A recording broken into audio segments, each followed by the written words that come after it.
was really heartbroken at this time. I remember one time I went home and sat my mother and told my mother, I want you to take me out of that school. I didn't tell my mother what was happening. I wish I did, but if I had told my mom by the way could have gone and fought that woman. What's up, good people? Welcome back again to the Clinton's Empire, Kenya. And of course, today we've got another exciting episode or video for you. Guys, thank you so much for coming back to our channel to watch. Thank you for all those who've subscribed. And if you're new here, kindly consider subscribing to this channel. Also press the notification bell so that you may get these episodes on time. So guys, this episode is dedicated to all our class 8s or all our candidates who are sitting for the examinations. And so I thought of telling you my very own experience of primary school. So guys, I started my primary education in a very small school back in the village. And of course, as any other kid, I was so excited to, attend school. So in that small school, the school was started by just the two of us, just me and my brother. Of course, with time, the school grew and other students, came on board. And I remember at class 1, I was appointed to be the head boy of that school. So there was a school, of course, again in my village. I was born in a very good village, of course. So there was a school in my village that was really doing well at that time, that was really performing. So I remember one of the teachers in that school was a neighbor of ours. So my mom was so close to this neighbor, and I remember she went to her and requested if we could transfer to that school. So in class 2, we were called to go and do an interview in that school, and by God's grace, we managed to be enrolled. But mind you, this school was a very big school at that time, because its performance level was so high, and every parent's dream was to take their kids to that school. Guys, it was not a private school. This was a public school. Although in this public school, we used to pay a little token. I think they used to call it school fees. But again, it was so hard for a lot of people to afford to take their kids in that school. We had the privilege of attending this school. So together with my brother, we started our class 2 in that school, because my brother and I actually went to school at the same time, simply because we were like twins growing up. So we started school at the same time. This school was good. This school was one of the best actually in that district, in the whole county. Used to really put in the results. So guys, I remember struggling to go to school, because life was not that easy growing up. Of course, we were born of peasant parents. My mother was just a small farmer. My dad was just a casual worker here and there. So they struggled to take us to school, but they gave us all the cool. They gave us the best they could afford at that time. So actually, this story of today goes, it's fast forwarded to when I was in class 5. So since class 2 to class 5, school was good. Of course, not really rosy, because things were not really good.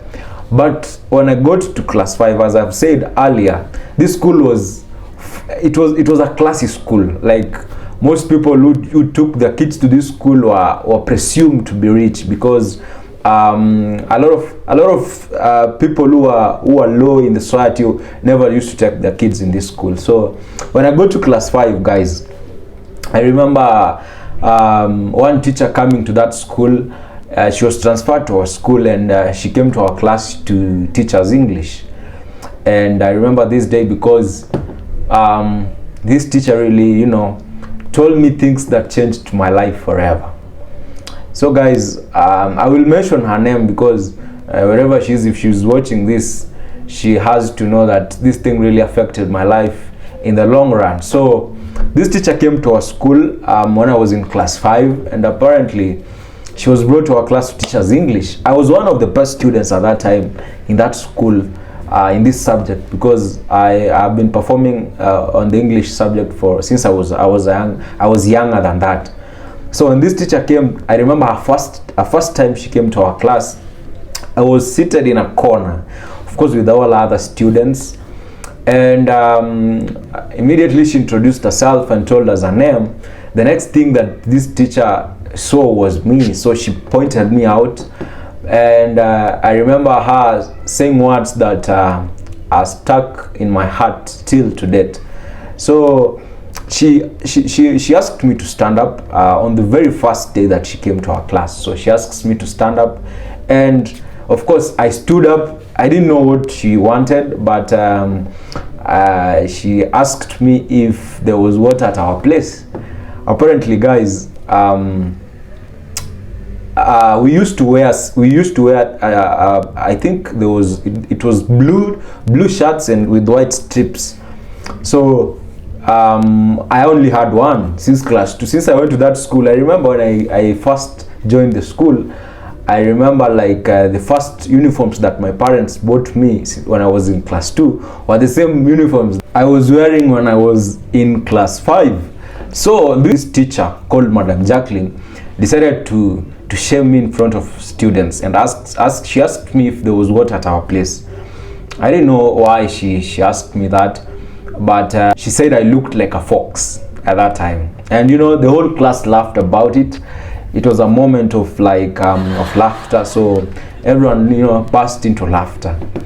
Later on, she called me after her introduction. She called me outside and asked me why I was dirty.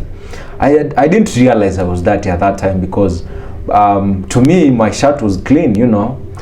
But guys, let me tell you why my shirt was presumed to be dirty at that time. As I've said before, I was not one of the privileged, you know, pupils in that school. I was just a young boy who was so eager, who was so eager to, you know, to get a life because of where I was born.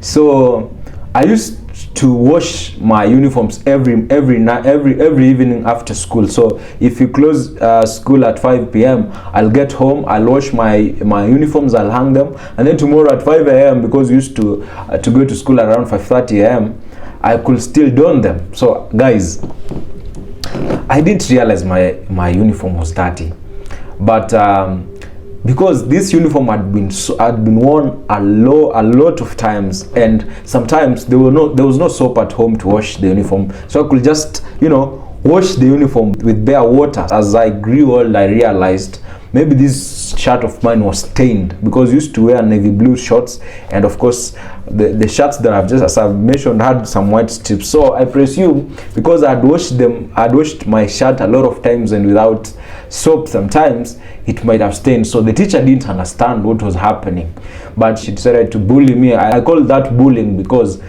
that statement changed my life forever. Let me tell you how that statement changed my life.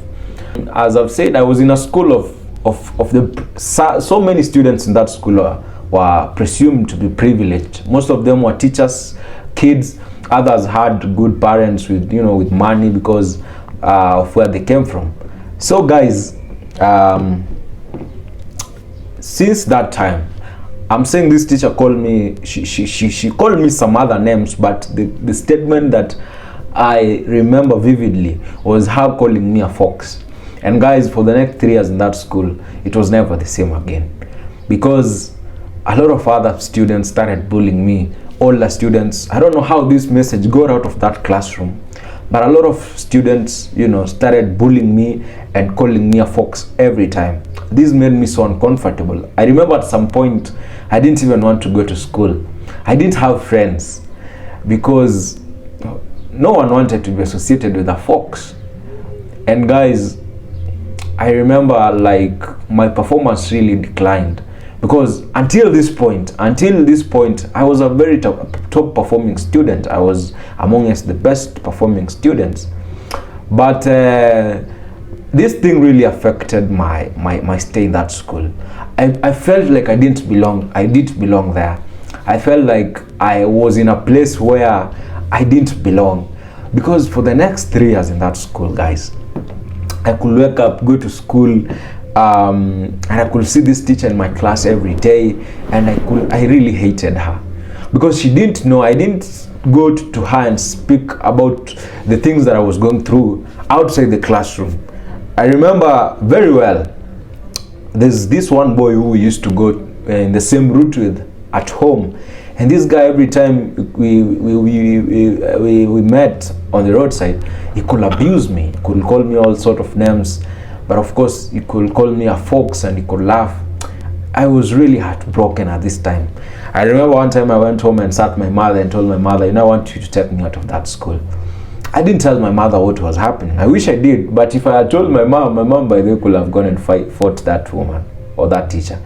But because I was trying to protect also scandals, I decided not to tell anyone about what was happening in school. But of course my brother knew, because I remember the older students in that school kept on calling me Fox. Guys, me being a Fox didn't change the fact that I didn't have other uniforms. That was just the only uniform that I could afford. I remember at some point I had torn shoes, and there were a few teachers in that school. I will mention their names. I remember there was one who was called Madam Beatrice, another one was called Madam Joyce, another one was called Madam Pamela. God bless them. There were good teachers in that school, because some of them realized like this boy was going through something, and maybe issues that I will one day share that were happening back at home. And every time I could come to school, they could ask me if I've eaten. Sometimes they could give me some tea at tea break. But some few teachers in that school, like the one that I'm talking about, Madam Jacqueline, never bothered to know why was this boy coming to school sometimes dirty, sometimes not really having clean uniforms. Guys, it was not because I wanted to be dirty. Of course, no one wants to be dirty. No one wants. I was not a dirty kid. It's only that the circumstances of that time, forced me to be or to look like I was. So you can imagine, guys, the trauma that woman put me through for 3 years. I was abused. I was ridiculed. But I didn't give up, because as a kid growing up, I always wanted to give my parents a good life. I'm a dreamer. I've always wanted to climb to the highest, ladders of life. So this teacher changed my life. And when I speak about changing my life in terms of performance, I remember the first 2 years in class 6, I was really underperforming. For the first time in my life, I was scoring below 350 marks. And a lot of teachers, wanted to know why I was underperforming that badly. But I didn't want to tell them the classroom thing that was affecting me. To make you guys understand the context of the whole story of being unprivileged, I remember in like a week, we never, let's say because we used to go to school for 7 days back in the day. We used to go from Monday to Sunday. So I remember if it's in a span of 1 week, maybe we used to have breakfast once in a week. Guys, we used to go to school hungry, and it was just a normal thing to us, because that is all that we knew. We didn't have any other place to go. That is the only place we knew, home. So I remember sometimes not really sometimes, but most of the time, we used to go to school on hungry stomachs. So that school brought a lunch program, and parents were supposed to pay for the program. So we never used to go home for lunch when I was in class 6. Apparently my parents could not afford, they could not really afford to pay the amount that the school had put. Because guys, if my parents couldn't afford to pay the school fees that I had mentioned earlier, and it was only 910 shillings back in the day, how could they afford to pay 1,400 for feeding? So we used to stay hungry. I remember every time that the lunch bell could ring, when all students are running to the dining to go and eat, me and some few other students, of course me and my brother, could stay back in class. So of course, as I said, because of what Madam Jacqueline had told me, I didn't have a lot of friends, but that school had a lot of good people, especially the girls.